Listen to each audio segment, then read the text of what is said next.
Hello everyone, welcome back to ഒരു കഥ സൊല്ലുമാസ് my dear സ്വത്തുകുട്ടികളെ. ഇന്നൊരു ക്രൈം ത്രില്ലറാണ് നമ്മൾ കാണാൻ പോകുന്നത്. വളരെ വ്യത്യസ്തമായൊരു ക്രൈം ത്രില്ലർ. പോലീസുകാരൊരു സീരിയൽ കില്ലറെ തേടിക്കൊണ്ടിരിക്കുന്നു. അപ്പോഴാണ് പെട്ടെന്നൊരു ദിവസം ഏതോ ഒരാൾ സ്റ്റേഷനിലേക്ക് കയറി വന്നിട്ട് എനിക്ക് ആ സീരിയൽ കില്ലറെ അറിയാം എന്ന് പറയുന്നു. പോലീസുകാർ ഞെട്ടിപ്പോവും. ആരാണത്?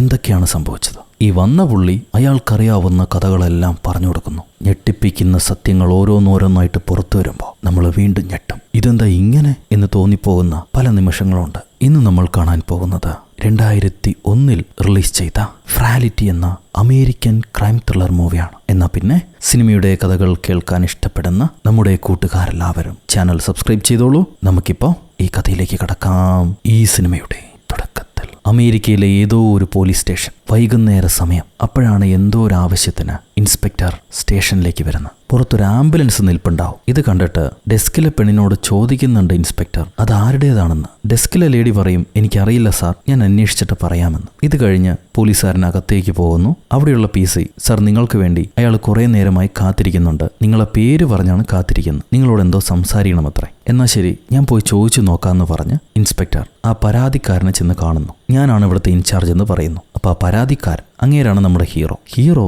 ടേബിളിൽ ഉണ്ടായിരുന്ന പോലീസുകാരൻ്റെ പടം എടുത്ത് കയ്യിൽ വെച്ചിട്ടുണ്ട്. എന്നിട്ട് അങ്ങേര് പോലീസുകാരനോട് ചോദിക്കും, സാർ ഇത് നിങ്ങളും നിങ്ങളുടെ അമ്മയുമാണോ എന്ന്. അപ്പോൾ പോലീസുകാരൻ, അതെ അതെൻ്റെ അമ്മ തന്നെയാണ്. മറ്റൊരാളോട് ചോദിക്കാതെ അവരുടെ സാധനങ്ങൾ എടുക്കാൻ പാടില്ലെന്നറിയില്ലേ, തിരിച്ചു തരുമെന്ന് പറഞ്ഞിട്ട് പോലീസ് ആ ഫോട്ടോ വാങ്ങി വീണ്ടും തൻ്റെ ടേബിളിൽ വെക്കുകയാണ്. അത് കഴിഞ്ഞിട്ട് ഹീറോയോട് ചോദിക്കും, ഞാൻ നിങ്ങൾക്ക് വേണ്ടി എന്താണ് ചെയ്യേണ്ടതെന്ന്. ഹീറോ പറയും, സാർ എൻ്റെ പേര് ഫെൻറ്റൺ എന്നാണ്. ഞാൻ പറയുന്നത് കേൾക്കുമ്പോൾ നിങ്ങൾ എനിക്ക് ഭ്രാന്താണെന്ന് വിചാരിക്കും, പക്ഷേ ഞാൻ പറയുന്നത് സത്യമാണ്. എനിക്ക് ആ ഗോഡ്സ് ഹാൻഡ് കില്ലറെ അറിയാം. നിങ്ങൾ തേടിക്കൊണ്ടിരിക്കുന്ന ആ സീരിയൽ കില്ലറെ എനിക്കറിയാം. ഇത് കേൾക്കുമ്പോൾ പോലീസുകാരൻ ചിരിക്കുകയാണ്. പെട്ടെന്ന് ഒരാൾ കയറി വന്നിട്ട് ഞങ്ങൾ തേടിക്കൊണ്ടിരിക്കുന്ന സീരിയൽ കില്ലർ അറിയാമെന്ന് പറഞ്ഞാൽ എങ്ങനെ വിശ്വസിക്കാനാണ്? എങ്കിൽ പറയൂ, ആരാണത്? നിങ്ങൾക്ക് എങ്ങനെ അയാളെ അറിയാം? അതിന് ഹീറോ, അത് മറ്റാരുമല്ല, എൻ്റെ സഹോദരൻ തന്നെയാണെന്ന് പറയും. അതെങ്ങനെ താങ്കൾ മനസ്സിലാക്കിയെന്ന് ചോദിക്കുമ്പോൾ ഹീറോ പറയാണ്, കഴിഞ്ഞ ദിവസം എനിക്ക് അവൻ്റെ കയ്യിൽ നിന്ന് ഒരു കോൾ വന്നിരുന്നു. അതിൽ അനിയൻ പറഞ്ഞിട്ടുണ്ടാവുക, ഈ ലോകം നിറച്ചും ഇപ്പൊ ഡീമൻസ് ആണ്. എനിക്ക് അവരെല്ലാം വകവരുത്താൻ കഴിയുന്നില്ല. ഇനി ഒന്നിനെക്കുറിച്ചും സംസാരിച്ചിട്ട് കാര്യമില്ല. ഞാൻ മരണപ്പെട്ടാൽ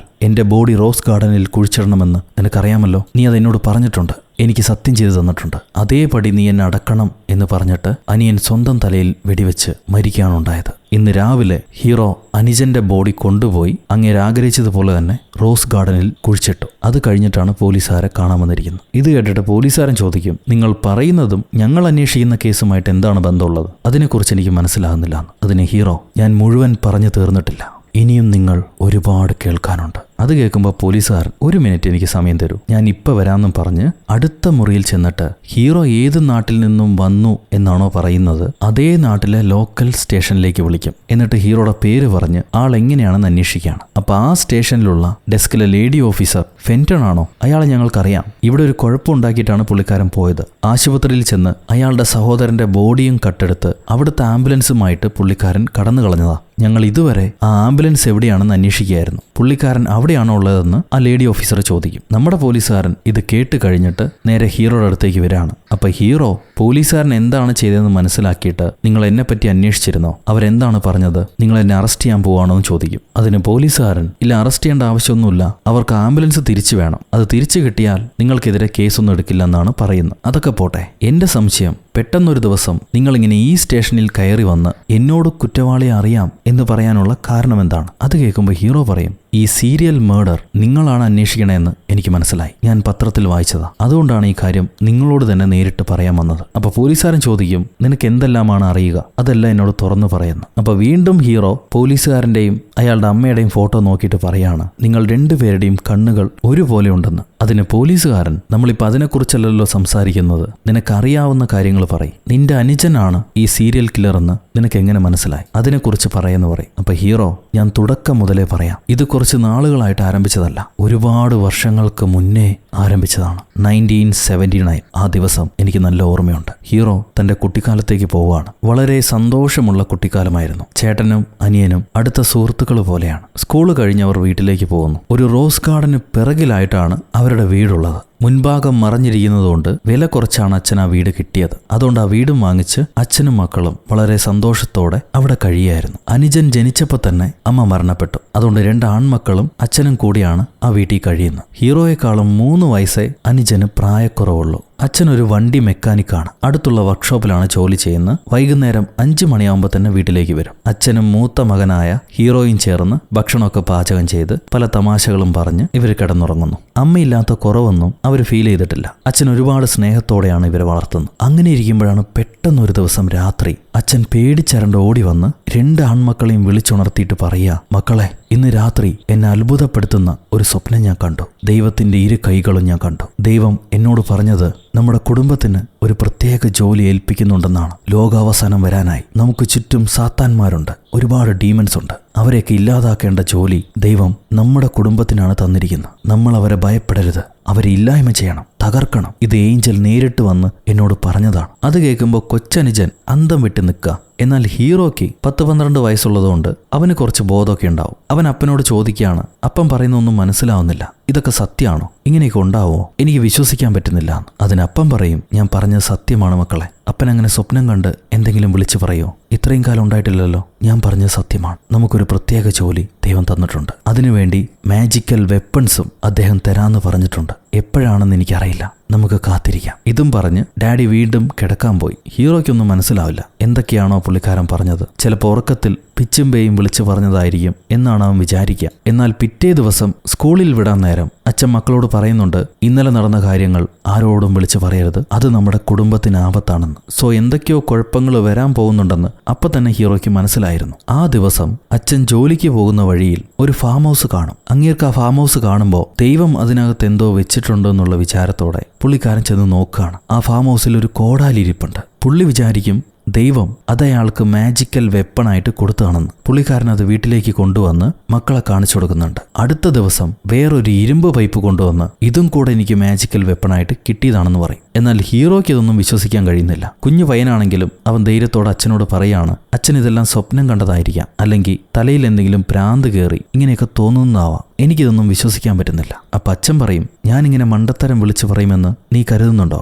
സത്യമായിട്ടും ദൈവം എന്നോട് സംസാരിച്ചു. ദൈവം നിന്നോടും സംസാരിക്കും. നീ അതിനുവേണ്ടി കാത്തിരിക്കുക, പ്രാർത്ഥിക്കുക. അതുമാത്രമല്ല, നമ്മൾ വകവരുത്തേണ്ട ഡീമൻസിന്റെ പേരും എനിക്ക് കിട്ടിയിട്ടുണ്ടെന്നും പറഞ്ഞ് ഒരു 7 ആൾക്കാരുടെ പേരെഴുതി വെച്ച ലിസ്റ്റ് അച്ഛൻ മൂത്ത മകൻ ഹീറോയ്ക്ക് കാണിച്ചു കൊടുക്കുകയാണ്. അത് കണ്ട് അവൻ ഞെട്ടും. പുള്ളിക്കാരൻ ജോലി ചെയ്യുന്നതിൻ്റെ ഇടയ്ക്ക് ഏഞ്ചൽ വന്ന് കൊടുത്തു എന്നാണ് പുള്ളി പറയുക. ഈ പേരുകൾ കണ്ടിട്ട് ഹീറോ അച്ഛനോട് ചോദിക്കുകയാണ്, ഇതൊക്കെ ശരിക്കുള്ള ആൾക്കാരുടെ പേരുകളാണല്ലോ, ഡീമൻസിന്റെ പേരല്ലല്ലോ. അച്ഛൻ ആൾക്കാരെ തന്നെ കൊല്ലാൻ പോവാണോ? അത് കേട്ട് അച്ഛൻ പറയും, അവർ കാണാൻ മനുഷ്യരെ പോലെ തോന്നുമെങ്കിലും യഥാർത്ഥത്തിൽ അവർ ഡീമൻസ് ആണ്. നാട്ടുകാരെ പറ്റിക്കുക, പക്ഷെ ദൈവത്തെ പറ്റിക്കാൻ കഴിയില്ല. അതുകൊണ്ടാണ് ദൈവം നമ്മളെ നിയമിച്ചിരിക്കുന്നത്. ഇതെല്ലാം കേട്ട് ഹീറോ പേടിച്ചിരിക്കുക. ആരോടെങ്കിലും ഇത് പറഞ്ഞാലോ എന്നുണ്ട്. എന്നാൽ സ്വന്തം അച്ഛനല്ലേ, അച്ഛനോട് ഒരുപാട് സ്നേഹമുണ്ട്. പുള്ളിക്കാരനെ കൊടുക്കാൻ ഹീറോയ്ക്ക് താല്പര്യമില്ല. അപ്പോഴായിരിക്കും അനിയൻകുട്ടൻ എനിക്കും ഒരു ലിസ്റ്റ് കിട്ടിയെന്നും പറഞ്ഞ് അവനോട് വഴക്കുണ്ടാക്കിയ കൂട്ടുകാരുടെയൊക്കെ പേരെഴുതി കൊണ്ടുവന്ന് അച്ഛന് കൊടുക്കുക. അച്ഛനത് കാണുമ്പോഴേ മനസ്സിലാവും, നീ ഇതെല്ലാം ഉണ്ടാക്കി എഴുതി കൊണ്ടുവന്നതല്ലേ, അങ്ങനെ ചെയ്യാൻ പാടില്ല മോനെ. സാധാരണ മനുഷ്യരെ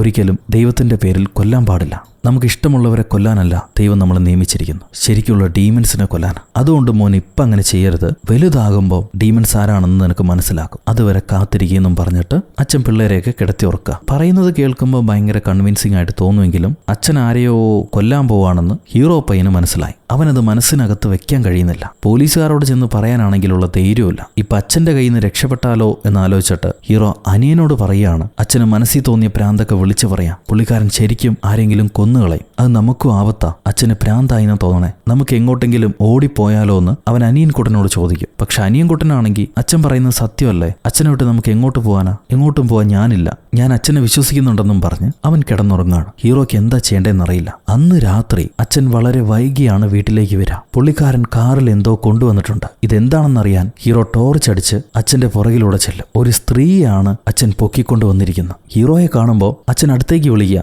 മക്കളെ അടുത്തുവാ, അനിയൻകുട്ടനെ വിളിച്ചോ, നമ്മുടെ ആദ്യ ജോലി നമ്മളിന്ന് ചെയ്യാൻ പോവാണെന്ന് പറഞ്ഞിട്ട് 2 പേരെയും പേടിക്കാതെ മുന്നോട്ട് വരാൻ പറയും. ഈ ലേഡിയുടെ വീട് ദൈവം കാണിച്ചു കൊടുത്താത്രേ. അച്ഛൻ തന്റെ ലിസ്റ്റിൽ മാർക്ക് ചെയ്തിരിക്കുന്ന ആദ്യത്തെ ആളാണ് ഈ ലേഡി. ആ ലേഡിയുടെ വീട്ടിൽ ചെന്ന് അവരുടെ മണ്ടയ്ക്കടിച്ച് ബോധം കെടുത്തി പുള്ളിക്കാരൻ കൊണ്ടുവന്ന എന്നിട്ട് ഇവരുടെ വർക്കിംഗ് ഷെഡിലിട്ട് കൊല്ലാൻ പോവാ. കയ്യിൽ ദൈവം കൊടുത്താണെന്നും പറഞ്ഞ ആ മഴുവെടുത്ത് പുള്ളി വെട്ടാൻ നിൽക്കായിരിക്കും. ഹീറോ പയ്യൻ പറയും, അച്ഛ അരുത്, ഇത് മനുഷ്യ സ്ത്രീയാ, അവരെ കൊന്നുകളയരുത്, നിങ്ങൾ എന്താണ് ഈ ചെയ്യുന്നത്? അത് കേൾക്കുമ്പോ അച്ഛൻ, മോനെ പേടിക്കണ്ട, ഇത് മനുഷ്യ സ്ത്രീയല്ല, ഡീമനാണ്, ഡീമനെ നമ്മൾ കൊന്നേ പറ്റൂ, അതാണ് ദൈവം നമുക്ക് തന്ന ജോലി എന്നും പറഞ്ഞ് പുള്ളിക്കാരൻ ആ പെണ്ണിനെ കൊന്നുകളഞ്ഞു. ഈ കഥ കേട്ട് പ്രസന്റിലെ നമ്മുടെ പോലീസുകാരൻ ഞെട്ടിപ്പോവും. അപ്പൊ നിങ്ങൾ പറയുന്നത് നിങ്ങളുടെ അച്ഛൻ ആ പെണ്ണിനെ കൊന്നു എന്നാണോ? അതിന് ഹീറോ അച്ഛന്റെ ഭാഷയിൽ പറഞ്ഞാൽ കൊന്നു എന്നല്ല, ടീമനെ തകർത്തു എന്നാണ്. പുള്ളിക്കാരൻ സ്വന്തം കൈകൊണ്ട് കൊല്ലുന്ന ആൾക്കാരെ തൊട്ടു നോക്കുമ്പോൾ അവർ ചെയ്ത പാപങ്ങൾ പുള്ളിക്ക് കൺമുന്നിൽ കാണാം എന്നാണ് പറയുന്നത്. അത് ഡീമനാണെന്നും പറഞ്ഞ് അപ്പം കിടന്ന് പേടിക്കുന്നുണ്ട് തൊട്ടു നോക്കിയിട്ട്. എന്നിട്ട് ദൈവത്തിന്റെ കണ്ണിൽ നിന്നും നിനക്ക് രക്ഷപ്പെടാൻ കഴിയില്ല സാത്താനെന്നും പറഞ്ഞ് അവരെ കഴുത്തി വെട്ടി കൊന്നുകളയും. അങ്ങനെയാണ് ആ പെണ്ണിനെയും കൊന്നത്,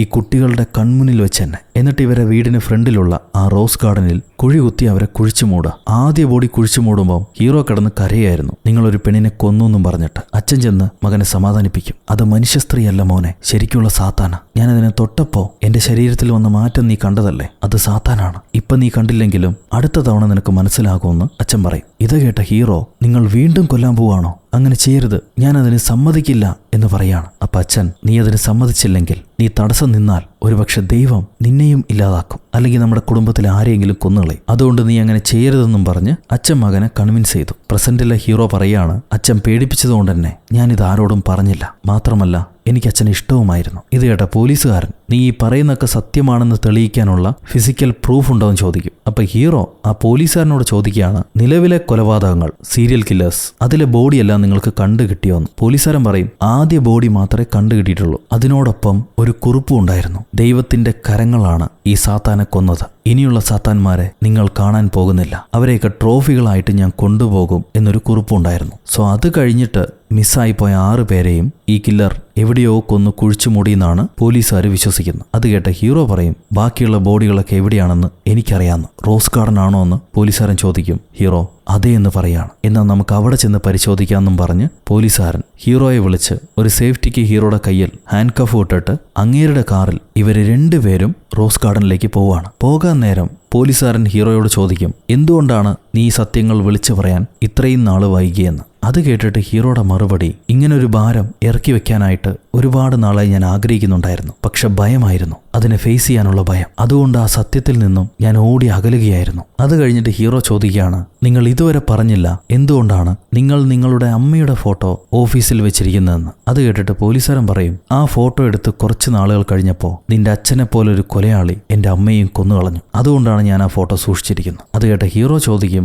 ആ കൊലയാളിയെ പോലീസുകാർ പിടിച്ചോന്ന്. ഇതുവരെ പിടിച്ചിട്ടില്ല എന്നാണ് പോലീസുകാരൻ പറയുക. അപ്പൊ അതുകൊണ്ടാണോ നിങ്ങൾ പോലീസ് ആവാൻ തീരുമാനിച്ചത്? അത് കേട്ട പോലീസുകാരൻ ചിരിക്കും, നിനക്ക് നല്ല ഇൻസ്റ്റിങ്ക്റ്റ് ഉണ്ട്, പലതും ഊഹിച്ചെടുക്കാൻ അറിയാം, പക്ഷെ അതേപോലെ പോലീസുകാർക്കും ചില കാര്യങ്ങൾ ഊഹിച്ചെടുക്കാൻ അറിയും എന്നത് മറക്കണ്ട. നീ എന്തോ മറയ്ക്കുന്നുണ്ടെന്ന് എനിക്ക് മനസ്സിലായി, എന്നോട് പറയാതെ മറയ്ക്കുന്നുണ്ട്. അത് കേട്ട ഹീറോ ചോദിക്കും, ഞാൻ എന്തു മറയ്ക്കുന്നു എന്നാണ് നിങ്ങൾ വിചാരിക്കുന്നത്? അതിന് പോലീസുകാരൻ, ബാക്കിയുള്ള കഥയും കൂടെ പറയും, അത് കേട്ടിട്ട് ഞാൻ മനസ്സിലാക്കിയെടുത്തോളാം എന്ന് പറയുന്നുണ്ട്. സോ വീണ്ടും ഫ്ലാഷ് ബാക്കിലേക്ക് പോകുന്നു.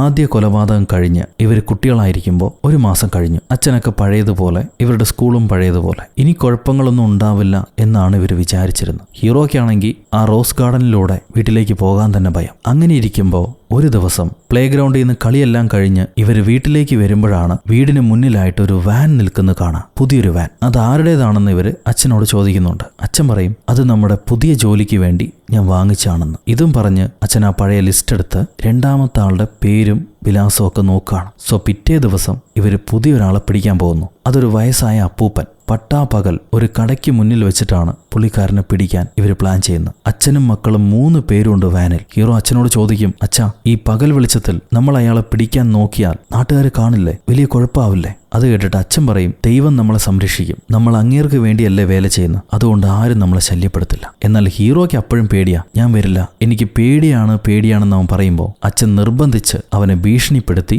ഇയാളെ പിടിക്കാൻ വേണ്ടിയുള്ള നാടകം കളിക്കാൻ പറയുകയാണ്. സോ ആ വയസ്സായ അപ്പൂപ്പൻ കടയിൽ നിന്ന് സാധനങ്ങളൊക്കെ വാങ്ങി വരുമ്പോൾ ഹീറോ അങ്ങേരെ കാറിനടിയിൽ അവന്റെ പൂച്ച പെട്ട് കിടക്കുകയാണെന്നും പറഞ്ഞ് നാടകം കളിക്കാൻ തുടങ്ങും. ഈ അപ്പൂപ്പൻ ആ പൂച്ചയെ നോക്കാൻ വേണ്ടി കുനിയുന്ന സമയത്ത് പുറകീന്ന് ഡാഡി അയാളുടെ തലയ്ക്കടിച്ച് ബോധം കെടുത്തി ഇവരെ അപ്പൂപ്പനെ ഇവരെ വീട്ടിലേക്ക് പിടിച്ചുകൊണ്ട് പോവാണ്. അയാളുടെ തലയിൽ തൊട്ട് പുള്ളിക്കാരൻ ചെയ്ത പാപങ്ങളൊക്കെ ഈ ഡാഡി പേടിക്കുന്നത് പോലെ കാണിച്ചിട്ട്, ദൈവത്തിൽ നിന്നും നിനക്ക് രക്ഷയില്ല, ഒരിക്കലും നീ രക്ഷപ്പെടില്ലടാന്നും പറഞ്ഞ് അങ്ങേരെ കഴുത്തിൽ വെട്ടി കൊന്നുകളയും. എന്നിട്ട് വീണ്ടും കുഴി കുത്തി അയാളെ കുഴിച്ചു മൂടുകയാണ്. ആ സമയത്ത് അച്ഛൻ ഹീറോയോട് പറയും ഇയാൾ കൊച്ചു കുട്ടികളെ കൊന്നുകൊണ്ടിരുന്ന ഒരു കില്ലറാണെന്ന്. അത് കേട്ട ഹീറോ അയാളല്ല കില്ലർ, നിങ്ങളാണ് കില്ലർ. നിങ്ങളിപ്പോ 2 പേരെ കൊന്നു, ഇനി ആരെയൊക്കെ കൊല്ലുമെന്ന് എനിക്കറിയില്ല. ഇത് കേട്ട അച്ഛൻ നീ ഒന്നും മനസ്സിലാക്കുന്നില്ല, നീ പ്രാർത്ഥിക്കുന്നില്ല എന്നും പറഞ്ഞ് അവിടുന്ന് എഴുന്നേറ്റ് പോകും. അത് കഴിയുമ്പോൾ ഹീറോ അനിയനോട് അച്ഛനൊരു കൊലയാളിയാ, പുള്ളിക്കാരന്റെ കൂടെ നിന്നാൽ അയാൾ നമ്മളെയും കൊന്നുകളെ, നീ അച്ഛനെ വിശ്വസിക്കല്ലേ, അങ്ങേര് പറയുന്നതെല്ലാം കള്ളമാണ്, നിന്നെ മനിപ്പുലേറ്റ് ചെയ്യാണ്, നമുക്ക് നല്ലൊരു ജീവിതം വേണമെങ്കിൽ ഇവിടെ നിന്ന് ഓടിപ്പോയാലേ സാധിക്കുകയുള്ളൂ, നീ എന്റെ കൂടെ വരില്ലേ, ഞാൻ നിന്നെ വിളിച്ചോണ്ട് പോവാം, ഞാൻ നിന്നെ നോക്കിക്കോളാം എന്ന് പറയുമ്പോൾ അനിയൻ ഇല്ല, അച്ഛൻ പറയുന്നത് സത്യമാണ്, ഞാനും കണ്ടതാ, അവരെല്ലാം ഡീമൻസ് ആണ്, ഞാൻ നീ പറയുന്നത് വിശ്വസിക്കില്ല, നീ എന്നെ ചതിക്കാൻ നോക്കുക, ഈ കാര്യം ഞാൻ അച്ഛനോട് പറയുന്നു പറഞ്ഞിട്ട് അനിയൻ വീടിനകത്തേക്ക് ഓടിച്ചെല്ലും. എന്നിട്ട് അവൻ ഈ കാര്യം ചേട്ടൻ ഇങ്ങനെയൊക്കെ പറഞ്ഞു, അച്ഛനൊരു കില്ലറാണെന്നും പറഞ്ഞു എന്നുള്ള കാര്യം അവൻ അച്ഛനോട് പറയും. ഇത് കേട്ട ഡാഡി പിറ്റേ ദിവസം ഹീറോയെ വിളിച്ചുണർത്തിയിട്ട് എന്റെ ജീവിതത്തിൽ ഞാൻ ആരെയും കൊന്നിട്ടില്ല, എന്നിട്ട് നീ എന്നെ കില്ലറാണെന്ന് പറയുന്നു, നിനക്ക് പ്രാർത്ഥന ഇല്ലാത്തതുകൊണ്ടും വിശ്വാസം ഇല്ലാത്തതുകൊണ്ടാണ് അങ്ങനെയൊക്കെ തോന്നുന്നത്. ഞാൻ ഇന്നലെ ഒരുപാട് നേരം പ്രാർത്ഥിച്ചിരുന്നു, ദൈവം നിനക്ക് വെളിപ്പെടാനും നല്ല ബുദ്ധി തരാനും വേണ്ടിയിട്ട്. പക്ഷെ ദൈവം നിനക്ക് വെളിപ്പെട്ടില്ല. എന്നോടാണ് അദ്ദേഹം പറഞ്ഞത് നിന്നിൽ ഡീമനുണ്ടെന്ന്. പക്ഷേ ദൈവത്തെ ഞാൻ വിശ്വസിക്കുന്നില്ല. അങ്ങേർക്ക് തെറ്റുപറ്റിയതാവാം, എനിക്കെന്റെ മകനിൽ വിശ്വാസമുണ്ട്. ദൈവവേലയ്ക്ക് വേണ്ടി നീ ഒരുങ്ങണം. നമുക്ക് ദൈവത്തിന് കാണിച്ചു കൊടുക്കാം നമ്മൾ തിരഞ്ഞെടുക്കപ്പെട്ടവരാണെന്ന്. എന്ന് എഴുന്നേറ്റ് വാ, നിനക്കൊരു ജോലിയുണ്ടെന്നും പറഞ്ഞിട്ട് അപ്പൻ മകനെ വിളിച്ചുകൊണ്ടുപോയി അവരെ വർക്കിംഗ് ഷെഡിനടുത്തായി 10 അടി താഴ്ചയിൽ 15 അടി വീതിയുള്ള ഒരു കുഴിയെടുക്കാൻ പറയും. അതെന്തിനാണെന്ന് ചോദിക്കുമ്പോൾ ഞാൻ നിന്റെ തന്തയാ, തന്ത പറഞ്ഞ ജോലി മകൻ ചെയ്തോണം, കൂടുതൽ ചോദ്യം ചോദിക്കരുതെന്നും പറഞ്ഞ് അപ്പം മാറിപ്പോവും. സോ ഹീറോയ്ക്ക് വേറെ വഴിയില്ലാതെ അവൻ രാത്രിയും പകലും ഈ കുഴി കുത്തി അവിടെ വലിയൊരു ഡഞ്ചൻ ഉണ്ടാക്കാൻ നോക്കുക. അപ്പോഴായിരിക്കും അനിയൻ ചെറുക്കൻ വന്നിട്ട് ചേട്ടനോട് മാപ്പ് പറയാം. അച്ഛനോട് പറഞ്ഞു കൊടുത്തതുകൊണ്ട് സോറി, ഞാൻ ചേട്ടനെ ഉപദ്രവിക്കാൻ വേണ്ടി പറഞ്ഞതല്ല, അച്ഛൻ മോശക്കാരനാണെന്ന് പറഞ്ഞപ്പോൾ ദേഷ്യം കൊണ്ട് പറഞ്ഞതാണെന്ന് പറയും. അപ്പൊ ഹീറോ അനിയനോട് ചോദിക്കുകയാണ്, നമുക്കിവിടുന്ന് ഓടിപ്പോകാം എന്നുള്ള കാര്യം അച്ഛനോട് പറഞ്ഞില്ലല്ലോ, ഇപ്പൊ ഞാൻ വീണ്ടും ചോദിക്കുക, നീ എന്റെ കൂടെ വരുന്നോ, നമുക്കിവിടെ വിട്ട് പോകാം. അതിന് അനിയൻ പറയും, ഇവിടെ വിട്ട് പോകേണ്ട ആവശ്യമില്ലല്ലോ, എനിക്ക് അച്ഛനെ വിട്ട് വരാൻ താല്പര്യമില്ല. അതിന് ചേട്ടൻ പറയാണ്, അച്ഛനൊരു കൊലയാളിയാണ്, നീ എന്തത് മനസ്സിലാക്കാത്ത? ഇല്ല, ഞാനത് വിശ്വസിക്കില്ല എന്ന് പറഞ്ഞിട്ട് അനിയൻ അവിടെ നിന്ന് ഓടിപ്പോവും. ഇത് കഴിഞ്ഞ് വൈകുന്നേരം അച്ഛൻ വരുന്നുണ്ട്. മൂത്ത മകൻ ഒരുപാട് നേരം പണിയൊക്കെ എടുത്ത് കൈയെല്ലാം പൊട്ടി ഭക്ഷണം കഴിക്കാൻ പറ്റാത്ത അവസ്ഥയിലായിരിക്കും. അത് കണ്ട അച്ഛൻ മകന് വേണ്ട മരുന്ന് കൊടുത്തിട്ട്, ഞാനിത് നിന്നെ ശിക്ഷിക്കാൻ വേണ്ടി ചെയ്യുന്നതല്ല, നീ യാഥാർത്ഥ്യം മനസ്സിലാക്കാൻ വേണ്ടി ചെയ്യുന്ന, കുറച്ച് സമയം റെസ്റ്റ് ചെയ്തിട്ട് വീണ്ടും വർക്ക് ചെയ്തോളൂ, പ്രാർത്ഥിക്കാൻ മറക്കണ്ടെന്ന് പറയും. അങ്ങനെ ദിവസങ്ങൾ കഴിഞ്ഞു പോകുന്നു. 5-ാം ദിവസം അച്ഛൻ പറഞ്ഞതുപോലെ തന്നെ വലിയൊരു കുഴി മകൻ ഒറ്റയ്ക്ക് എടുത്തു വെച്ചിട്ടുണ്ട്. പണി കഴിഞ്ഞിട്ട് അച്ഛൻ ചോദിക്കും, നീ പ്രാർത്ഥിച്ചിരുന്നോന്ന്? മോൻ പറയും, എനിക്ക് പ്രാർത്ഥിക്കാൻ താല്പര്യമില്ല. എന്തായാലും അത് കഴിഞ്ഞിട്ട് ഇവര് ആ കുഴിയിലൊരു ബേസ്മെന്റ് ഉണ്ടാക്കുന്നുണ്ട്, ആരും കാണാത്ത തരത്തിലുള്ളൊരു ബേസ്മെന്റ്. എന്നിട്ട് ഇവരുടെ വർക്കിംഗ് ഷെഡ് ആ കുഴിയുള്ള ഭാഗത്തേക്കായിട്ട് മാറ്റിവെക്കും. സോ പുറത്തുനിന്ന് നോക്കുന്നവർക്ക് അവിടെ ഒരു അണ്ടർഗ്രൗണ്ട് ഉള്ളതായിട്ട് അറിയില്ല. ഈ പണിയെല്ലാം കഴിഞ്ഞ് പിറ്റേ ദിവസം തന്നെ അച്ഛൻ മറ്റൊരു വിക്ടിമിനെ കൊണ്ടുവരുന്നുണ്ട്. എന്നിട്ട് ഹീറോയുടെ കയ്യിൽ മഴ കൊടുത്ത് അവനോട് വെട്ടാൻ പറയും. ഇത് കണ്ടുടനെ ചെറുക്കൻ പേടിച്ചോടുക. അവൻ ജീവനും കൊണ്ട് വീട് വിട്ടോടി നേരെ അടുത്തുള്ള പോലീസ് സ്റ്റേഷനിലേക്ക് വരും. അവിടുത്തെ പോലീസുകാരനെ വിളിച്ച്, സാർ, എന്റെ അച്ഛനൊരു കൊലയാളിയാ, 2 പേരെ ഓൾറെഡി കൊന്നു, അവരെ പൂന്തോട്ടത്തിൽ കുഴിച്ചിടുകയും ചെയ്തു, ഒരാളെ ഇപ്പൊ പിടിച്ചോണ്ട് വന്നിട്ടുണ്ട്, എത്രയും പെട്ടെന്ന് അയാൾ കൊല്ലും, നിങ്ങൾ വീട്ടിൽ വരണമെന്ന് പറഞ്ഞ് നിർബന്ധിക്കും. പോലീസുകാരനത് വിശ്വസിക്കില്ല. എന്നാലും ഒരു ചെറുക്കൻ വീട് വിട്ട് ഓടി വന്നതല്ലേ, അവന്റെ വീട്ടിൽ ചെന്ന് അന്വേഷിക്കാമെന്നും പറഞ്ഞ് പോലീസുകാരൻ നേരെ ഹീറോയുടെ വീട്ടിലേക്ക് വന്ന് അച്ഛനെ കാണുന്നു. അപ്പൊ അച്ഛൻ പറയും, എന്നോടുള്ള ദേഷ്യം കൊണ്ട് ഞാൻ അവനൊരു പണിഷ്മെന്റ് കൊടുത്തതുകൊണ്ട് അവൻ പക തീർക്കാൻ വേണ്ടി നിങ്ങളോട് വന്ന് ഏതോ ഇല്ലാ കഥകൾ പറഞ്ഞതാ, കാര്യമായിട്ട് എടുക്കണ്ട, കൊച്ചു പയ്യനല്ലേ, വിട്ടേക്കാൻ അച്ഛൻ പോലീസിനോട് പറയും. പോലീസുകാരനും അങ്ങനെയാണ് വിശ്വസിക്കുക. പക്ഷെ ഹീറോ, അതായത് ഫെന്റൻ, ഇല്ല സാർ, ഞാൻ പറയുന്നത് സത്യമാണ്, നിങ്ങൾ ഒരു തവണ ഞങ്ങളുടെ വർക്കിംഗ് ഷെഡ് വന്ന് കാണൂ, ദയവേത് അത് കഴിഞ്ഞിട്ട് പോയിക്കോളൂ എന്ന് പറഞ്ഞ് നിർബന്ധിക്കും. എന്നാൽ പിന്നെ ഇത്രയും ആയതല്ലേ, പയ്യൻ പറഞ്ഞതുപോലെ ആ വർക്ക് ഷെഡ് പോയി പരിശോധിക്കാമെന്ന് പറഞ്ഞിട്ട് പോലീസുകാരനും കൂടെ ചെല്ലുന്നു. ഹീറോ അങ്ങേരെ ഇവരെ വർക്ക് ഷെഡിന്റെ അടിയിലുള്ള അണ്ടർഗ്രൗണ്ട് കാണിച്ചു കൊടുക്കുന്നുണ്ട്. പോലീസുകാരൻ ചെക്ക് ചെയ്യുമ്പോൾ അവിടെ ബോഡി ഒന്നും ഉണ്ടാവില്ല. നീ ആൾക്കാരെ പറ്റിക്കാനോടാ വയ്യ, ഇനി ഇതും പറഞ്ഞ് പോലീസുകാരുടെ സമയം കളയരുത്, ഞാൻ നിന്നെ പിടിച്ച് അകത്തിടുമെന്ന് പറഞ്ഞ് പോലീസ് ആ ബേസ്മെന്റിൽ നിന്ന് മുകളിലേക്ക് കയറി പോകവേ അച്ഛൻ മഴ കൊണ്ട് അയാളുടെ മണ്ടയ്ക്കടിച്ച് നിലത്തേക്ക് വീഴ്ത്തും. എന്നിട്ടിത് ഞാൻ ചെയ്യുന്നതല്ല, ദൈവത്തിന്റെ ഉത്തരവ് പ്രകാരം അങ്ങേരുടെ കൽപ്പനകൾ സംരക്ഷിക്കാൻ വേണ്ടി ചെയ്യുന്നതാണെന്നും പറഞ്ഞ് ആ പോലീസുകാരനെ വെട്ടിക്കൊല്ലാണ്. വെട്ടിക്കൊന്ന് കുഴിച്ചിടാൻ നേരം അച്ഛൻ കരഞ്ഞുകൊണ്ട് മകനോട് പറയും, നീ കാരണം എനിക്കൊരു മനുഷ്യനെ കൊല്ലേണ്ടി വന്നു, ഇത്രയും നാൾ ഞാൻ കൊന്നിട്ടുള്ളത് ഡീമനാണ്, ഡീമനെ തകർക്കാണ് ചെയ്ത്, പക്ഷെ ഈ മനുഷ്യന്റെ മരണ കാരണം നീയാണ്, കണ്ടില്ലൊരു മനുഷ്യൻ മരിച്ചു കിടക്കുന്നു, എന്തിനിങ്ങനെ ചെയ്തു എന്ന് അച്ഛൻ ചോദിക്കുമ്പോൾ ഹീറോ പറയും, നിങ്ങൾക്ക് പ്രാന്തിളകിയിട്ട് നിങ്ങളാണ് കൊന്നത്, എന്നിട്ട് എന്നെ കുറ്റപ്പെടുത്തുന്നോന്ന്. അത് കേട്ട ഉടനെ അച്ഛൻ മകൻ ആക്രമിക്കാൻ വേണ്ടി മഴുവെടുക്കുക. ഉടനെ ചെറിയ മകൻ ഓടി വന്ന് അച്ഛ അരുത്, അങ്ങനെ ചെയ്യരുത്, നമ്മുടെ ചേട്ടനാണത്, ചേട്ടനൊരു തെറ്റ് പറ്റിയതാ, ചേട്ടനെ വെറുതെ വിടുമെന്ന് പറഞ്ഞ് അച്ഛനോട് കരഞ്ഞ് ചേട്ടനെ വിടുവിക്കും. അത് കഴിയുമ്പോൾ അച്ഛൻ ഫെന്റനെ ചേട്ടനെ വിളിച്ചോണ്ട് പോയിട്ട് ദൈവം എന്നോട് പറഞ്ഞതാണ് നിന്നിലും ഡീമൻ ഉണ്ടെന്ന്. പക്ഷെ ഞാൻ വിശ്വസിച്ചില്ല. എനിക്ക് എല്ലാറ്റിലും ഉപരി എൻ്റെ മക്കളാണ് വലുത്. ഞാൻ അവരൊരുപാട് സ്നേഹിക്കുന്നുണ്ട്. എന്നാൽ നീ ദൈവത്തെയോ എന്നെയോ മനസ്സിലാക്കുന്നില്ല. അത് മനസ്സിലാക്കാൻ വേണ്ടി നിന്നെ ഞാൻ പൂട്ടിയിടാന്നും പറഞ്ഞ് അച്ഛൻ ഫെന്റനെ ആ ബേസ്മെന്റിൽ പൂട്ടിയിട്ട് ആണി കൊണ്ട് അതിന്റെ കതവ് അടച്ചു വയ്ക്കും. അവൻ എത്ര കരഞ്ഞ് നിലവിളിച്ചിട്ടും അച്ഛൻ കതക് തുറന്നു കൊടുക്കുന്നില്ല. വെള്ളം പോലും കൊടുക്കണ്ടെന്നാണ് പറഞ്ഞിരിക്കുക. എന്നാലും അനിയന് മനസ്സലിഞ്ഞ് അനിയൻ അച്ഛനെ കാണാതെ ബേസ്മെന്റ് ഡോറിലുള്ള ഹോള് വഴി ചേട്ടന് വെള്ളം കൊടുക്കുന്നുണ്ട് ഇടയ്ക്കിടെ. ചേട്ടൻ അനിയനോട് പറയും നീ എങ്ങനെയെങ്കിലും എന്നെ തുറന്നുവിടാൻ. പക്ഷെ അനിയനാണെങ്കിൽ അച്ഛൻ പറഞ്ഞതനുസരിക്ക് പ്രാർത്ഥിച്ചാൽ എല്ലാം ശരിയാവുമെന്ന് പറഞ്ഞിട്ട് വീണ്ടും ദിവസങ്ങൾ കടന്നു നീക്കുകയാണ്. അങ്ങനെ 4-ാം ദിവസം അച്ഛൻ കതക് തുറന്ന് ഹീറോയോട് ദൈവം നിന്നോട് സംസാരിച്ചോ എന്ന് ചോദിക്കും. ഹീറോ പറയും ദൈവം ഉണ്ടായിരുന്നെങ്കിൽ ഇതൊന്നും നടക്കില്ലായിരുന്നു എന്ന്. ഇത് കേട്ട് അച്ഛൻ ദേഷ്യപ്പെട്ട് വീണ്ടും അവൻ അടച്ചു വയ്ക്കുന്നു. ഇപ്പൊ ദിവസങ്ങളല്ല, ആഴ്ചകളാണ് കടന്നു പോകുന്നത്. മുഴുപട്ടിണിയായി ശരീരത്ത് തീരെ എനർജി ഇല്ലാതാകുമ്പോൾ അവനൊരു സ്വപ്നം വരുന്നു. അതിലവൻ ദൈവത്തോട് സംസാരിക്കുന്നുണ്ട്. അത് കഴിഞ്ഞ് അവൻ അനക്കൊന്നും ഉണ്ടാവില്ല. മോന് മിണ്ടാട്ടമൊന്നുമില്ലാന്ന് കാണുമ്പോൾ അച്ഛൻ കതക് തുറന്ന് മോനെ പുറത്തെടുത്ത് വെള്ളം കുടിപ്പിച്ചിട്ട് നീ ദൈവത്തെ കണ്ടോന്ന് ചോദിക്കും. അപ്പൊ ഫെന്റൻ പറയും ഞാൻ ദൈവത്തെ കണ്ടു, ദൈവം എന്നോട് സംസാരിച്ചു, അച്ഛൻ പറഞ്ഞതെല്ലാം ശരിയാണെന്ന് പറയും. അച്ഛനും കൊച്ചുമകനും സന്തോഷമായി. അവന് വയറ് നിറയെ ആഹാരം കൊടുത്തിട്ട് ഒരാഴ്ച കഴിയുമ്പോൾ ഇവരടുത്ത വിക്ടിമിനെ പിടിക്കാൻ പോവാ. 3 പേരും വാനെടുത്ത് ഏതോ ഒരാളുടെ വീടിന് മുന്നിൽ കൊണ്ടുപോയി നിർത്തും രാത്രി സമയം. എന്നിട്ട് ഹീറോയോട് അച്ഛൻ ചോദിക്കുന്നുണ്ട് നീ തയ്യാറാണോന്ന്. ഞാൻ തയ്യാറാണെന്നും പറഞ്ഞ് 2 പേരും പുറത്തിറങ്ങി ആ വീട്ടിലേക്ക് ചെന്ന് വീട്ടുടമസ്ഥനെ പുറത്തേക്ക് വിളിച്ച് ഞങ്ങളുടെ വണ്ടി പഞ്ചറായി പോയി, പെട്ടെന്ന് മാറ്റാൻ ടയറില്ല, നിങ്ങളുടെ വീട്ടിൽ ടയറുണ്ടോയെന്ന് ചോദിക്കും. പുള്ളിക്കാരൻ്റെ വീട്ടിൽ ഒരു സ്പെയർ പാർട്ടുണ്ട്, ഞാനത് ചെക്ക് ചെയ്യട്ടെ എന്നും പറഞ്ഞ് പുള്ളി അയാളുടെ വർക്ക് ഏരിയയിൽ പോയിട്ട് ചെക്ക് ചെയ്തുകൊണ്ടിരിക്കുക. ആ സമയത്ത് പുള്ളി ആക്രമിക്കാൻ വേണ്ടി അച്ഛൻ പൈപ്പ് കയ്യിലെടുക്കും. അപകടം മനസ്സിലാക്കിയ ആള് തിരിച്ചാക്രമിക്കാൻ നേരം ഹീറോ അയാളുടെ മണ്ടയ്ക്കടിച്ച് ബോധം കെടുത്തിയിട്ട് അച്ഛനും മകനും കൂടെ ചേർന്ന് ഈ മനുഷ്യനെ അവരുടെ ബേസ്മെന്റിലേക്ക് കൊണ്ടുവരാണ്. എന്നിട്ട് മകന്റെ കയ്യിൽ മഴു കൊടുത്ത് അച്ഛൻ നീ തയ്യാറാണോ, നിന്റെ കടമ നിർവഹിക്കാൻ തയ്യാറാണോ എന്ന് ചോദിക്കും. ഹീറോ ഇപ്പൊ ഞാൻ എല്ലാത്തിനും തയ്യാറാണെന്നും പറഞ്ഞ് മഴുവെടുത്ത് ഓങ്ങി ആ വിക്ടിമിനെ അല്ല വെട്ടുക, സ്വന്തം അച്ഛന്റെ നെഞ്ചത്താണ് കുത്തിവെക്കുക. അതോടുകൂടെ അച്ഛൻ പുറകിലേക്ക് വീണ് മരിക്കാൻ കിടക്കുകയായിരിക്കും. കൊച്ചുമകൻ ഓടി ചെല്ലുന്നുണ്ട് അച്ഛാന്ന് വിളിച്ചടുത്തേക്ക്. അപ്പൊ ഇയാള് കൊച്ചുമകനോട് എന്തോ സ്വകാര്യം ചെവിയിൽ പറഞ്ഞു കൊടുക്കും. അടുത്ത നിമിഷം ഇവര് പിടിച്ചോണ്ട് വന്ന വിക്ടിമിനെ കൊച്ചുമകൻ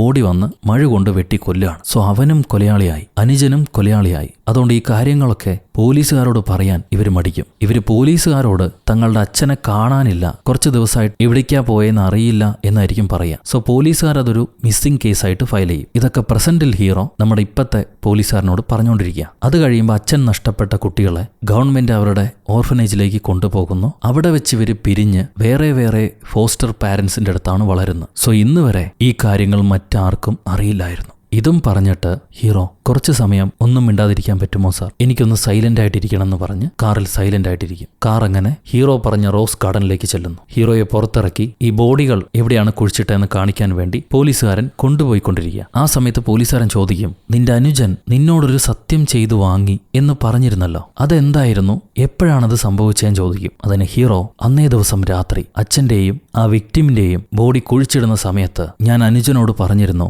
അവൻ എന്നെങ്കിലും എന്നെ കൊല്ലാൻ തോന്നുകയാണെങ്കിൽ കൊന്നു കഴിഞ്ഞാൽ ഇതേ റോസ് ഗാർഡനിൽ എന്നെ കുഴിച്ചിടണമെന്ന്. അവനും അതിന് സമ്മതിച്ച് സത്യം ചെയ്തു. ഇത് കേട്ട പോലീസുകാരൻ ചോദിക്കും നീയല്ലേ അവനോട് സത്യം ചെയ്തു വാങ്ങിച്ചത്, അവൻ നിന്നെ കൊല്ലുകയാണെങ്കിൽ നിന്റെ ബോഡി ഇവിടെ കുഴിച്ചിടണം എന്ന് പറഞ്ഞല്ലേ സത്യം ചെയ്ത്, പിന്നെന്തിനാണ് നീ അവനെ കുഴിച്ചിട്ടത്, എനിക്കിത് മനസ്സിലാകുന്നില്ല, ഡസന്റ് മേക്ക് എനി സെൻസ്. അത് കേട്ട ഹീറോ പറയും ഞങ്ങൾ അന്ന് ചെയ്ത സത്യം തന്നെയാണ് ഇപ്പൊ പൂർത്തീകരിച്ചിരിക്കുന്നത്. It does make sense.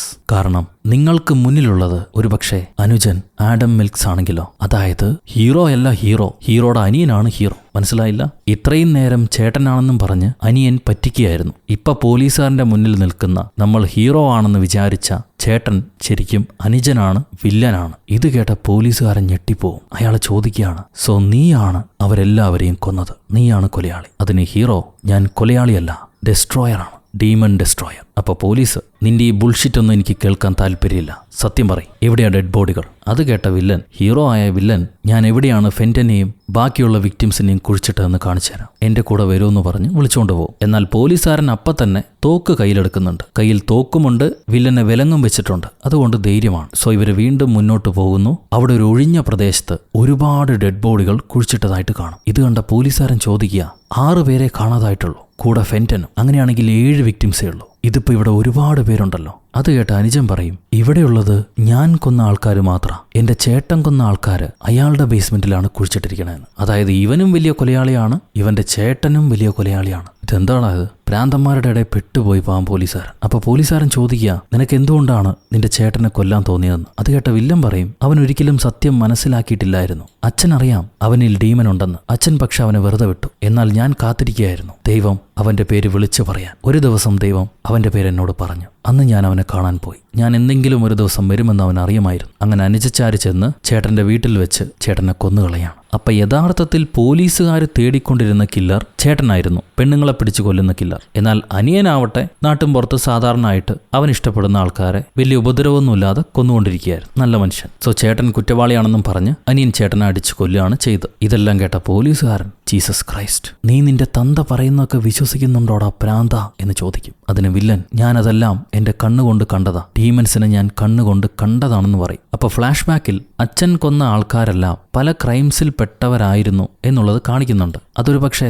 അനുജന് തോന്നിയതാവാം, ചിലപ്പോ ശരിക്കും നടന്നാവാം. ആ ലേഡിയാണെങ്കിൽ ഭർത്താവിനെ കൊന്നതായിട്ടും ആ വയസ്സായ അപ്പൂപ്പൻ കൊച്ചുകുട്ടികളെ കൊണ്ടുപോയിട്ട് കൊന്നതായിട്ടും കാണിക്കുന്നുണ്ട്. സത്യമാണോന്നറിയില്ല. എന്തായാലും നിന്റെ അത്രയും മുഴുവട്ടൻ ഇല്ലെന്ന് പോലീസുകാരൻ വില്ലനോട് പറയുന്നുണ്ട്. ഫെന്റൻ ആഡം എന്ത് പണ്ടാര പേരെങ്കിലും നിനക്കായിക്കോട്ടെ, ഇപ്പെന്തായാലും നീ പോലീസുകാരുടെ പിടിയിൽപ്പെട്ടു. ഒരു കൊലയാളിയെ ഞാൻ പിടിച്ചു കഴിഞ്ഞു, നടക്കടാ സ്റ്റേഷനിലേക്കെന്നും പറഞ്ഞ് പോലീസ് തോക്ക് ചൂണ്ടുമ്പോൾ വില്ലൻ പറയും, എന്നെ നീ പിടിച്ചോണ്ട് പോയതുകൊണ്ട് മാത്രം മരിച്ചുപോയ നിന്റെ അമ്മ തിരികെ വരില്ലല്ലോ. അവരുടെ കൊലയാളിയെ ഇതുവരെ പോലീസ് പിടിച്ചിട്ടില്ലല്ലോ. ഇത് കേട്ട പോലീസുകാരൻ, നീ എന്തു പറയുന്നടാന്ന് ചോദിച്ചിട്ട് വില്ലനെ അറ്റാക്ക് ചെയ്യാൻ ശ്രമിക്കുന്നു. അപ്പോഴാണ് ഫ്ലാഷ് ബാക്കിൽ കാണിക്കുന്ന പോലീസുകാരന്റെ അമ്മയെ കൊന്നത് മറ്റാരുമല്ല, പോലീസുകാരൻ തന്നെയാണ്. അവരുടെ ജോലിയും ഇൻഷുറൻസും ഒക്കെ തട്ടിയെടുക്കാൻ വേണ്ടി അവരെ കൊന്നത് ഈ പോലീസുകാരൻ തന്നെയാണ്. ഹീറോ അത് മനസ്സിലാക്കിയെന്ന് പോലീസുകാരന് പിടികിട്ടി. അയാൾ ഹീറോയെ ആക്രമിക്കാൻ ശ്രമിക്കുമ്പോൾ ഹീറോ അയാളുടെ തോക്ക് പിടിച്ച് അയാളെ തോളത്തേക്ക് എന്നെ വെടിവെക്കും. വെടിയുണ്ട പോലീസുകാരൻ, നിനക്കിതെല്ലാം എങ്ങനെ മനസ്സിലായി എന്ന് ചോദിക്കുന്നുണ്ട്. അതിന് ഹീറോയുടെ മറുപടി, ദൈവം അതെനിക്ക് കാണിച്ചു തന്നാണെന്ന് പറയും. എന്നിട്ട് ഇവൻ നേരത്തെ എടുത്തു വെച്ച കുഴിയിലേക്ക് പോലീസുകാരന്റെ ബോഡി ഇടുകയാണ്. അപ്പൊ പോലീസുകാരൻ പറയും, ഞാനൊരു FBI ഏജന്റാണ്, പോലീസ് പടം മുഴുവൻ എന്നെ അന്വേഷിച്ചു വരും, നിനക്കൊരിക്കലും രക്ഷപ്പെടാൻ പറ്റില്ല. അത് കേട്ട ഹീറോ പറയും, അവരെന്തായാലും എന്നെ അന്വേഷിച്ചു വരില്ല, എന്റെ ചേട്ടൻ ഫെന്റനെ ആയിരിക്കും അന്വേഷിച്ചു പോവുക, ബാക്കിയുള്ള വിഷയങ്ങൾ ദൈവം നോക്കിക്കോളും. ഇപ്പെന്തായാലും നീ ഈ ഭൂമി വിട്ടു പോകേണ്ട സമയമായി എന്നും പറഞ്ഞ് അച്ഛന്റെ മഴുവെടുത്ത് ഇയാൾ ആ പോലീസുകാരനെയും കൊന്നിട്ട് കുഴി അടച്ചു വെക്കുക. അത് കഴിയുമ്പോൾ പോലീസുകാരനെ കാണാനില്ല എന്നും പറഞ്ഞ് ഡിപ്പാർട്ട്മെന്റ് മുഴുവൻ സെർച്ചിങ് ആയിരിക്കും. അവസാനമായിട്ട് പോലീസുകാരനെ വിളിച്ചുകൊണ്ട് പോയ ആളുടെ CCTV ഫൂട്ടേജ് കിട്ടും. അതിലാണെങ്കിൽ മുഖം വ്യക്തമല്ല. എന്തായാലും ഫെന്റൻ എന്ന പേരിലുള്ള ആളാണ് വിളിച്ചോണ്ട് പോയത്. സോ അയാളുടെ അഡ്രസ്സിലേക്ക് പോലീസ് ചെല്ലുമ്പോൾ കാണാതായ പെൺകുട്ടികളുടെ എല്ലാം ഡീറ്റെയിൽസ് അയാൾ തന്റെ വീട്ടിൽ സ്വരുക്കൂട്ടി വെച്ചതായിട്ട് പോലീസുകാർ കാണുന്നുണ്ട്. സോ പോലീസുകാർ തേടുന്ന സീരിയൽ കില്ലർ ഈ ഫെന്റൻ ആണെന്ന് അവർക്ക് മനസ്സിലായി. അതേപോലെ ആ കേസ് അന്വേഷിച്ചുകൊണ്ടിരുന്ന പോലീസുകാരനെയും ഇതേ കില്ലറായിരിക്കും പിടിച്ചോണ്ടുപോയി കൊന്നിട്ടുണ്ടാവുക എന്നുള്ളതും പോലീസുകാർക്ക് മനസ്സിലായി. എന്നാൽ ഫെന്റന്റെ ബോഡിയോ, അതായത് ചേട്ടന്റെ ബോഡിയോ പോലീസുകാരന്റെ ബോഡിയോ ആ വീട്ടിൽ ഉണ്ടാകുന്നില്ല. പകരം ബേസ്മെന്റിൽ പോലീസുകാർ ഇത്രയും നാൾ തേടിക്കൊണ്ടിരുന്ന പെൺകുട്ടികളുടെ എല്ലാം ബോഡികളുണ്ടാവും. സോ ഈ സീരിയൽ കില്ലറെ രാജ്യം മുഴുവൻ അന്വേഷിക്കാൻ വേണ്ടി പോലീസുകാരെ ആൾക്കാരെ വിടുകയാണ്. അയാളെ നേരിട്ട് കണ്ട മറ്റൊരു പോലീസും കൂടെ ഉണ്ട്. നമ്മുടെ മരിച്ചുപോയ പോലീസുകാരന്റെ ഓഫീസിൽ വർക്ക് ചെയ്യുന്ന ഒരു PC പോലീസ്. അയാളും ഹീറോയെ കണ്ടിരുന്നു. അങ്ങേര് ഫെന്റന്റെ ജന്മനാട്ടിലുള്ള പോലീസ് സ്റ്റേഷനിലേക്ക് വരികയാണ്. എന്നിട്ട് അവിടെ ഡെസ്കിലിരിക്കുന്ന ലേഡിയോട് എനിക്ക് ഇൻസ്പെക്ടറെ കാണണമെന്ന് പറയും. ഈ ലേഡി ആയിരുന്നു നേരത്തെ നമ്മുടെ മൂത്ത പോലീസുകാരനോട് സംസാരിച്ചത്. ഇൻസ്പെക്ടർ അകത്തുണ്ട്, ഞാൻ വിളിക്കാമെന്നും പറഞ്ഞ് പുള്ളിക്കാരി ഇൻസ്പെക്ടറെ വിളിക്കും. അവിടെയാണ് ഒരു വമ്പൻ ട്വിസ്റ്റ്. ലോക്കൽ സ്റ്റേഷനിലെ ഇൻസ്പെക്ടർ ആവട്ടെ മറ്റാരുമല്ല, നമ്മുടെ വില്ലൻ ഹീറോ തന്നെയാണ്. ഇയാളെ PC നേരിട്ട് കണ്ടതായിരുന്നു. ഹീറോയുടെ മുഖം കണ്ട് അയാൾ ഞെട്ടിപ്പോവും. എന്നാലും വന്ന കാര്യം പറയണമല്ലോ, അതുകൊണ്ട് PC, ഞങ്ങൾ ഫെന്റനെ അന്വേഷിച്ച് വന്നതാണ്. ഫെന്റൻ നിങ്ങളുടെ ചേട്ടനാണെന്നറിയാം. ചേട്ടനെക്കുറിച്ച് എന്തെങ്കിലും വിവരങ്ങൾ നിങ്ങൾക്കറിയുമോ എന്ന് പോലീസുകാരൻ ഹീറോയോട് ചോദിക്കും. ഹീറോ പറയും, ചെറുപ്രായത്തിൽ ഞങ്ങൾ പിരിഞ്ഞതായിരുന്നു, പിന്നീട് ഒരിക്കലും പരസ്പരം ബന്ധപ്പെട്ടിട്ടില്ലെന്ന്. അപ്പൊ ഈ കേസിന്റെ വിശദാംശങ്ങൾ PC പോലീസ് ഹീറോയോട് പറഞ്ഞു കൊടുക്കുന്നുണ്ട്. അയാൾ നിങ്ങളെ കോണ്ടാക്ട് ചെയ്യാൻ ശ്രമിക്കുകയാണെങ്കിൽ എന്നെ വിളിക്കണമെന്നും പറഞ്ഞ് PC പോലീസ് അവിടെ നിന്ന് ഇറങ്ങിപ്പോവും. അപ്പൊ ഹീറോ ആ PC പോലീസിനെ നോട്ട് ചെയ്യുന്നുണ്ട്. നമ്മുടെ ഡെസ്കിലെ ലേഡിക്ക് ഹീറോയെ പറ്റി എല്ലാം അറിയാം. അവൾ ഹീറോയുടെ ഭാര്യയാണ്, അതേസമയം സഹായിയും കൂടെയാണ്. അതുകൊണ്ടാണ് അവൾ പഴയ മരിച്ച പോലീസുകാരനോട് ഫെന്റൻ ഇവിടെ വന്നിട്ട് പോയതാണെന്ന് പറഞ്ഞത്. അങ്ങനെ അവിടെ വെച്ച് ഈ സിനിമ അവസാനിക്കുന്നു. ഇതിൽ ചേട്ടൻ വളർന്നപ്പോൾ ഒരു സൈക്കോ കില്ലറായിട്ട് മാറിയെന്നും അനുജൻ തെറ്റ് ചെയ്യുന്നവരെ മാത്രം പിടിച്ചു കൊല്ലുന്ന ഒരു നല്ല കില്ലറായിട്ടും മാറിയെന്നാണ് കാണിച്ചിരിക്കുന്നത്. ഇതെങ്ങനെയാന്ന് വെച്ചാൽ, മുഴുക്കുടിയനായ അപ്പന്റെ മക്കൾ 2 പേരും അപ്പനെ കണ്ടുപഠിച്ച് ഒരുത്തം പട്ടച്ചാരായം കുടിക്കുന്ന ലോക്കൽ റൗഡിയായിട്ടും മറ്റേ ആള് സ്കോച്ചും വിസ്കിയും മാത്രം കുടിക്കുന്ന ടൗണിലെ ഗാങ്സ്റ്ററായിട്ടും മാറി. ഇതിപ്പോ 2 നാട്ടിനും ദൂഷ്യമാണെന്ന് ഇയാൾ ആരാണ് പറഞ്ഞ് മനസ്സിലാക്കുന്നത്? എന്തായാലും വളരെ ഭംഗിയുള്ള ഒരു കഥയായിരുന്നു. ഇഷ്ടപ്പെട്ടു. നിങ്ങളുടെ അഭിപ്രായം കമൻറ്റിലൂടെ രേഖപ്പെടുത്തൂ. ലൈക്ക് ചെയ്യാനും ഷെയർ ചെയ്യാനും പുതിയ കൂട്ടുകാരെല്ലാവരും ചാനൽ സബ്സ്ക്രൈബ് ചെയ്യാനും ഒരിക്കലും മറക്കരുത്. അടുത്തൊരു അടിപൊളി സിനിമയായിട്ട് വീണ്ടും കണ്ടുമുട്ടുന്നതുവരെ until then it's bye from ഒരു കഥ സുലട്ടുമാസ്.